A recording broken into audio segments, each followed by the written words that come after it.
25 లేదా 26లో డిగ్రీ లేదా బీటెక్ చదివారా? సాఫ్ట్‌వేర్ జాబ్ కోసం ఎదురు చూస్తున్నారా? అయితే కోడ్ జ్ఞాన్ 100 డేస్ కోర్సులో చేరండి, జాబ్ సాధించండి.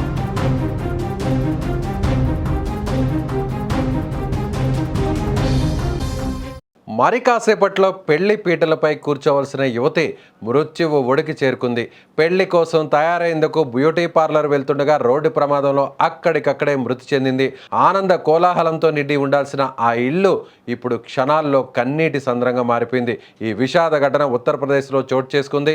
ఉత్తరప్రదేశ్లోని డియోరియో జిల్లా గౌర్కోటి గ్రామానికి చెందిన ఒక యువతికి నిన్న వివాహం జరగాల్సి ఉండగా ఇంట్లో పెళ్లి పనులు చివరి దశకు చేరుకున్నాయి. బంధువుల రాకతో మంగళ వాయిద్యాల మొత్తతో ఆ గ్రామంలో పండుగ వాతావరణం నెలకొంది. మరికొద్ది గంటల్లో పెళ్లి భారత్ ఇంటికి చేరుకోవాల్సి ఉంది.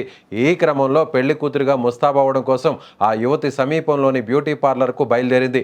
ఆ ప్రయాణమే ఆమె జీవితంలో చివరి ప్రయాణం అవుతుందని ఎవరు ఊహించలేకపోయారు. బరియాపూర్ కూడలి సమీపంలో ఆ యువతి రోడ్డు దాటుతుండగా వేగంగా దూసుకొచ్చిన గుర్తు తెలియని వాహనం ఆమెను బలంగా ఢీకొట్టింది. ఈ ఘటనలో తీవ్రంగా గాయపడ్డ ఆమె అక్కడికక్కడే ప్రాణాలు విడిచింది. స్థానికులు వెంటనే స్పందించి ఆమెను కాపాడే ప్రయత్నం చేసినప్పటికీ ఫలితం లేకపోయింది. సమాచారం అందుకున్న కుటుంబ సభ్యులు ఘటనా స్థలానికి చేరుకుని రక్తపు మడుగులో ఉన్న తమ కుమార్తెను చూసి గుండెల విసేలా రోధించారు. ఒకవైపు పెళ్లి ఊరేగింపు కోసం ఎదురు చూస్తున్న తరుణంలో మరోవైపు పాడే ఎక్కాల్సిన పరిస్థితి రావడం ఆ గ్రామాన్ని దిగ్భ్రాంతికి గురిచేసింది. అతి వేగం కారణంగా ఒక నిండు ప్రాణం బలి కావడం, ఒక కుటుంబం చిన్నాభిన్నం కావడం స్థానికులను కలిచివేసింది. మరోవైపు ప్రమాదం జరిగిన వెంటనే డ్రైవర్ పరారయ్యాడు. పోలీసులు కేసు నమోదు చేసి గాలిస్తున్నారు.